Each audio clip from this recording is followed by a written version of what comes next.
What's up, homies?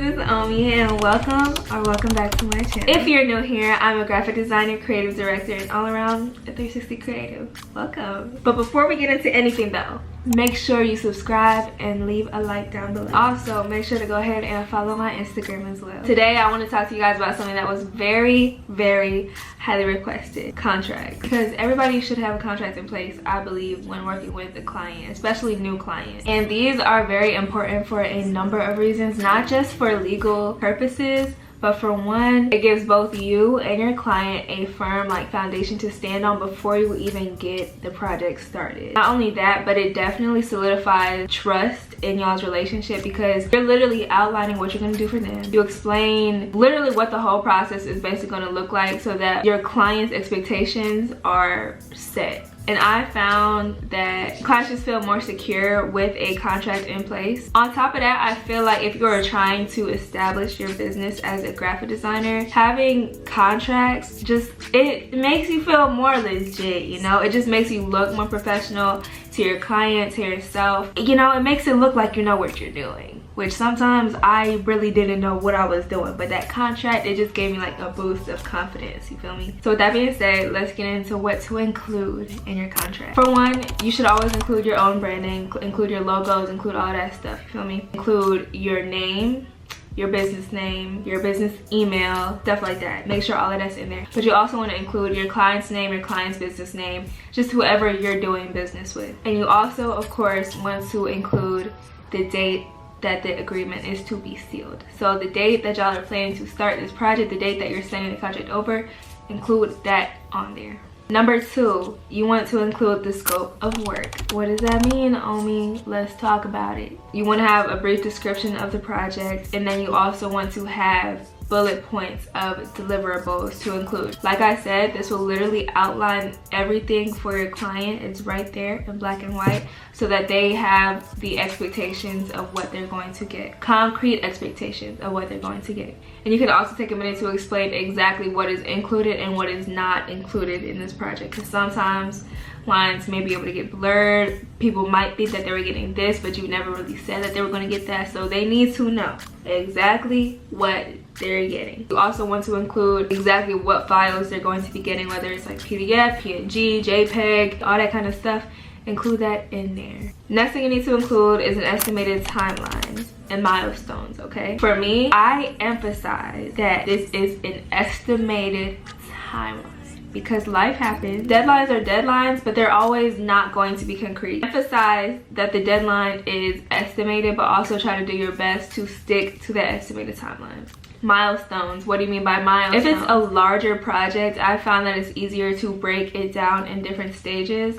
So say it's a whole branding suite, for example, that I'm trying to make for a client. The first stage would be we're establishing the creative direction. So I have a milestone deadline for that. Week 1, you can expect to have the mood board presentation. You can expect to kind of get an idea of the creative direction that we will be heading in. And all these stages will definitely differ based on your deliverables.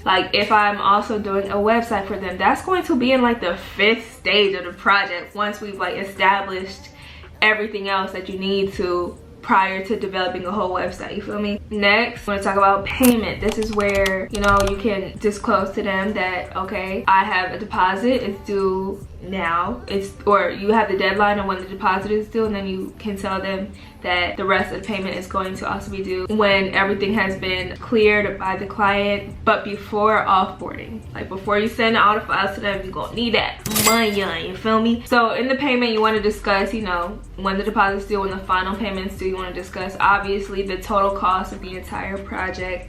If it's broken even further down into payment plans, all of that stuff should go in this section. You can also feel free to include your payment method in this section as well. I personally put it on my invoices, not in my contract, but you can throw that in the contract too if you want. And then if you also have any late payment policies, include that in there as well. Next, you want to include responsibilities. What are my responsibilities as the designer? What are your responsibilities as the client? You need to tell them that you will expect timely responses for feedback. You need to tell them literally anything that they are responsible for, whether that's timely responses whether that is like in-depth feedback, whether that is providing any certain copy or materials for you in a timely manner so that you can actually create what you need to create, stuff like that. Designer responsibilities: commitment to providing high quality work, commitment to exceeding expectations. I love to say that. Responsibility of like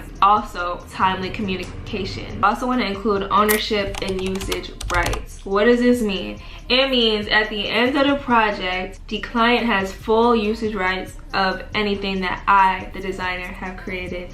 It does not belong to me, it belongs to them. So basically you are transferring ownership of everything that you just designed to your client. You can also include any usage restrictions for the designer. So if they say that they don't want you to use it in your portfolio, or that you can't post it on social media, whatever, this, that, and the third, make sure to include that in the contract as well. In my contracts, I say you have like full usage of this, you can use it for whatever, da, da, da, da.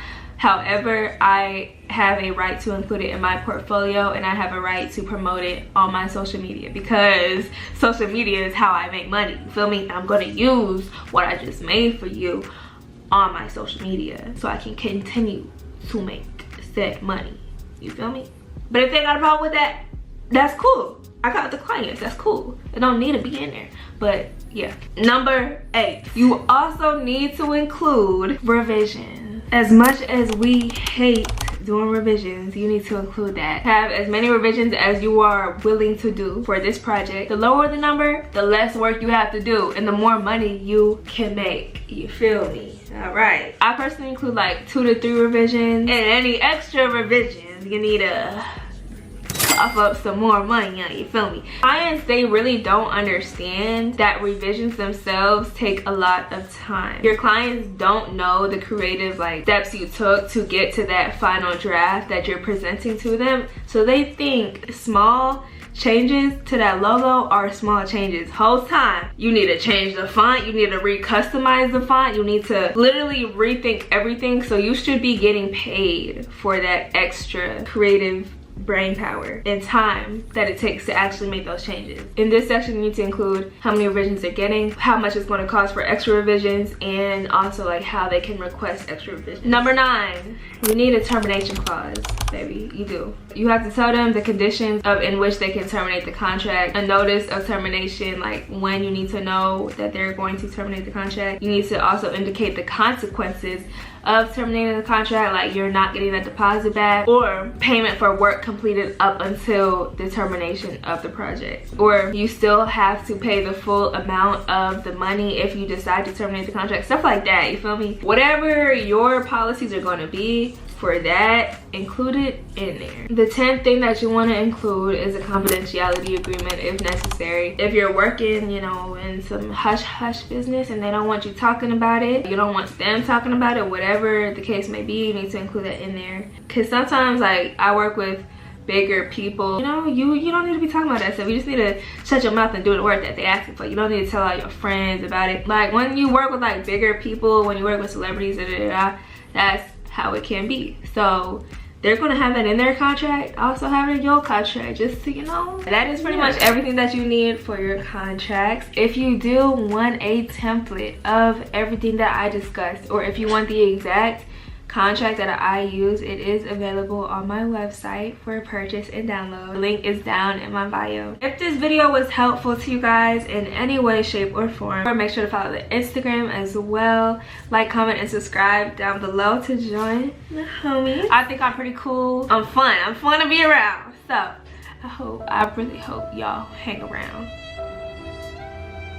But if not, I mean, that's cool too. But all that being said, make something beautiful today and try to leave at least one person inspired. Bye y'all, love you.